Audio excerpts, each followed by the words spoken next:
Hey guys, so this is another video running through a Google Ads campaign for one of our other cleaning company clients that we work with.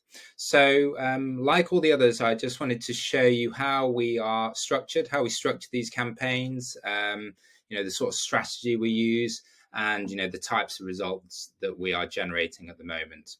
So for this particular client, they run a house cleaning business in Arizona. As you can see here, we just picked out last month's data, so January 2024. So for those of you that have been in the industry for a little while, you'll realize that the costs of marketing is going up across the board. If you're running Google local service ads, you'll see that the lead cost is going up quite sharply. And also in Google Ads as well, the cost per clicks are going up as well. So for this client, in the last month, we generated 24 leads. They spent $1,000, just over $1,000, and we're getting leads in at $44 a time. So actually, this number is really good. The client is getting, I think, being charged $50 to $60 a lead at the moment with Google local service ads. So Google Ads is actually bringing in leads at about 20% cheaper at the moment. So let's go into how we've structured the campaign. So if we go into the campaigns level, there's some various data here. You'll see that the cost here, we've had 95 clicks. If we scroll over here, you'll see the 24 leads at $44 cost per lead, and then a conversion rate of 25%. So this number is really important. What this says is that for every 4 people that click on our ad, we're getting 1 phone call or 1 online form fill. So this number is really good. If we get a high number here, it means that we're getting in front of the right quality traffic. That traffic has a strong intent or a strong interest in what we do. If this conversion rate was a lot lower, it'd be telling us that we're just not getting in front of the right people. So this is good. This number here, anything above 20% is good, and obviously a high conversion rate, really helps us to drive down this cost per lead here.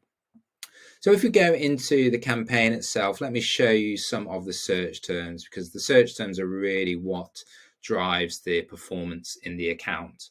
So the search terms are shown in this first column here. The search terms are the exact string of words that people type into Google and our ad shows up for. So generally what we want to go for is either service searches or service plus location searches.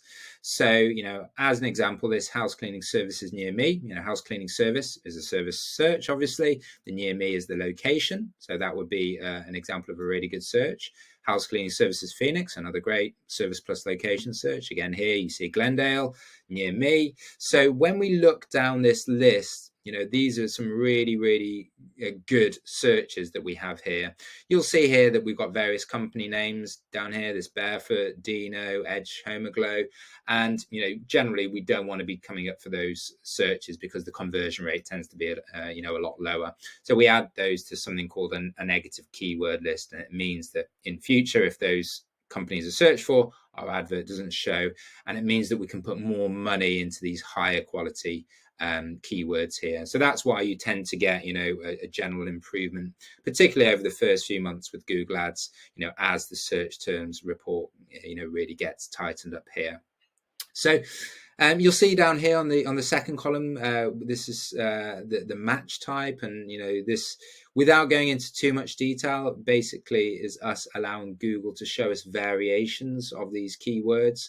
You'll see exact phrase. We've got some broad match in here as well, and that's just the degree of variation that we're happy for Google Ads to give us. The reason some people will only run with exact match, but these tend to be very expensive because they're the keywords that everyone is bidding for. But what I tend to do is I tend to add in some phrase match and some broad match, because that gives us the volume, the quality, the variation in the keyword quality is much greater, but also we get the opportunity to pick up some much lower cost keywords as well. Some of them won't be relevant, as we can see some of these competitors, but we'll get some searches where the you know, they are good quality keywords, but they're lower cost because there's fewer people searching for those. So those are the sorts of keywords and search terms we're going after. The other thing to say is, obviously, when you're running with broad match and phrase match, the only way that you can continue to get good results is if you have a really solid negative keyword list in place. And because, you know, we've been running this for many years, and I obviously have my own cleaning company as well.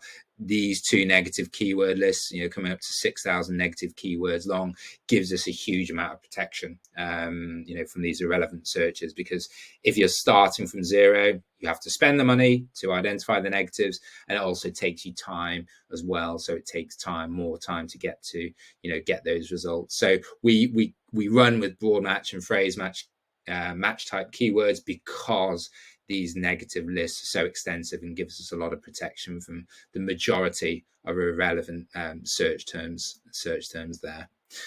So everything is driven off the search terms report down here. We're running with a max conversion strategy at the moment. So this refers to one of the different bid strategies.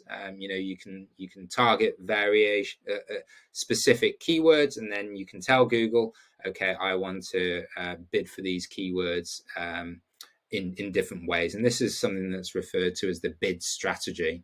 So we are running with a max conversion strategy at the moment, because it's a campaign that has been running for a few months. And what the max conversion strategy does is that it looks at all the data, and it looks at which keywords and which search terms have been driving the majority of the leads.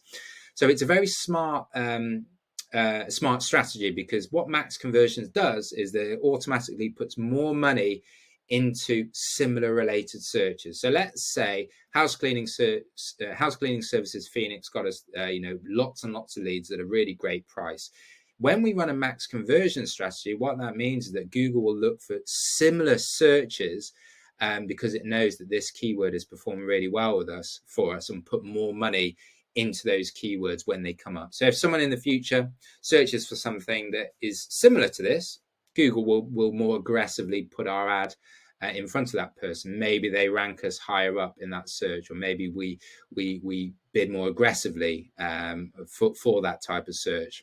So the max conversion strategy is a really important strategy for us to test, and in theory it can get us more leads for the same budget, because it's using our budget more efficiently. This is often and usually the strategy I use, longer term, once a campaign has been running for 3 to 6 months. But we need to be continually testing these strategies. So we'll often, A/B test it versus a max click strategy, or we might look at a target impression share strategy. There's lots and lots of different bid strategies that Google Ads now allows us to test out, and you can obviously do your own research and look into that as well. But as I said, overall this campaign is running well. This is one of our smaller accounts that we work with. As I said, they spent just over 1,000 last month. But these metrics are really good. Getting those $44 cost per lead, coming in at about 20% less than Google local service ads at the moment, is really good. So with the majority of the clients that we work with, we run their Google local service ads and Google Ads accounts side by side. We keep a close eye on the cost per leads on both platforms, and then we move the budget between the two. And that's a strategy that works really well, because Google local service ads can be a really effective platform, but if you want many more leads, because it is quite saturated and most of your competitors will be maxing out their LSA budgets, we can use Google Ads to get us additional volume, and often at a lower cost per lead as well. So this is the strategy that we use for our clients, and it's the strategy I use in my own cleaning business today. But I hope this video has been helpful. In this next video, I'll look at another case study for another one of our cleaning clients that is getting really good results as well. And hopefully you'll start to see a similar sort of theme in terms of how we set up and manage these strategies. So I'll see you in the next one.